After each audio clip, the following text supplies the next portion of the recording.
Para a gente recomeçar, a gente precisa aprender uma arte, é a arte de reconstruir a partir das ruínas.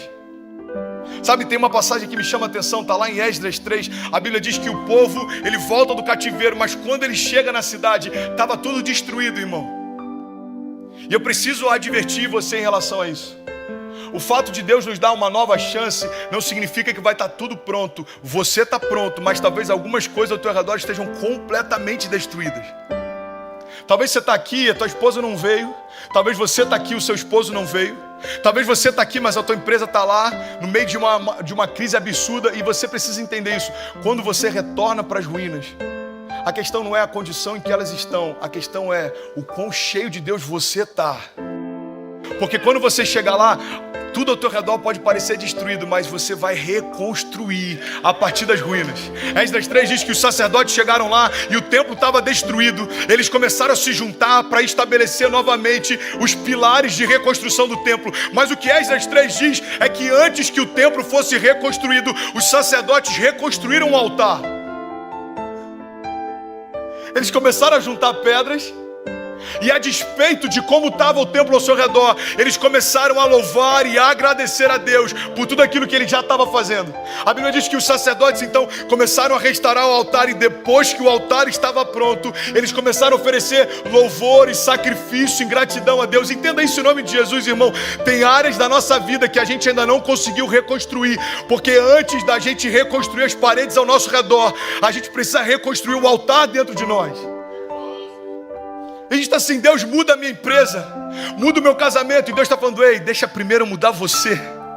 Deixa eu primeiro tirar o teu cansaço, deixa eu lavar suas feridas, deixa eu tirar toda a mancha, deixa eu tirar toda a culpa, deixa eu tirar todo o peso, deixa eu tirar toda a condenação, todo o cansaço, toda a comparação, toda a crise, toda a ansiedade. Ei, deixa eu tirar de você aquilo que não fui eu quem coloquei, para que possa ser estabelecido sobre você aquilo que eu quero te dar. Para entrar o novo de Deus, irmão, a gente tem que se esvair do velho. A palavra de Deus diz: olha, você não coloca remendo sobre roupas novas, porque se fizer isso, você vai destruir a roupa velha. Entenda isso em nome de Jesus. Você não coloca pano velho em roupas novas, assim como você não coloca vinho novo sobre odres velhas. O que Jesus está dizendo para nós, o que a palavra está dizendo para nós é: evangelho não é remendo, evangelho é renovo. Eu não quero camuflar as tuas feridas, eu quero que elas não existam mais. Eu não vim para anestesiar a sua dor, Jesus está falando, eu vim para que elas não existam mais. Você está comigo?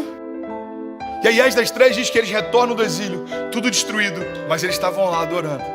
Tudo destruído, mas eles estavam lá reconstruindo. E aí do nada começa então a reconstrução dos templos, e começa a reconstrução das casas, e começa a reconstrução da cidade. Mas tudo isso partiu de um ponto central: a adoração do povo fez com que tudo fluísse ao redor disso. Você lembra de Paulo e Silas na prisão?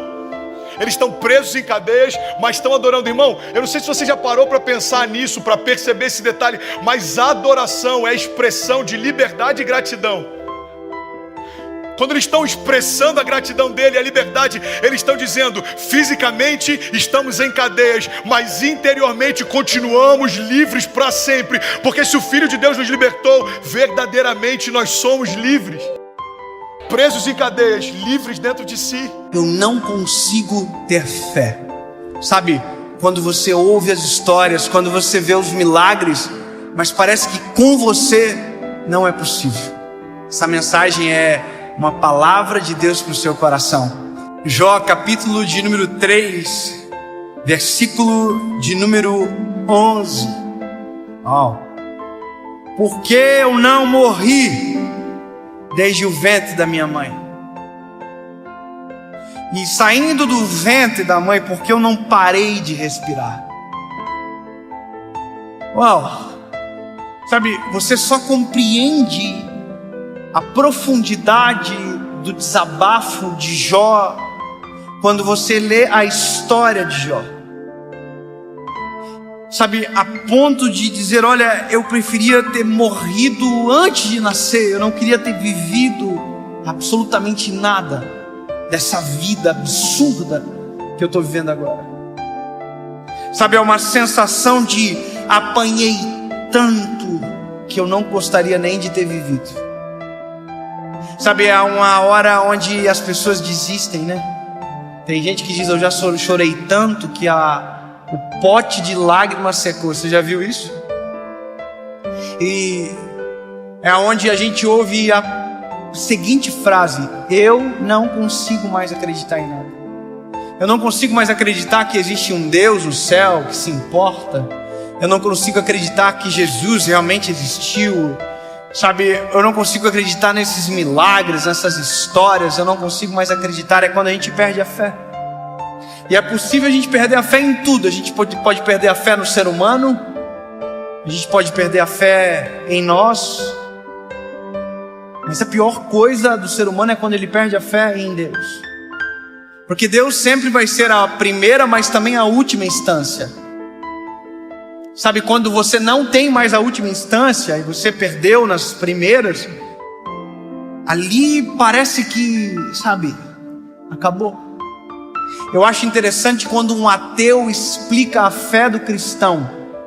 E o ateu, ele é brilhante em explicar a fé. Ele vai dizer, é porque o cristão precisa de uma esperança. A pergunta é, e quem não precisa? Porque a esperança do cristão, diferente da esperança da ciência, por exemplo, a ciência tem um limite. Nós cremos em algo que não tem limite. A gente sempre diz, a medicina vai até aqui, o Senhor vai além.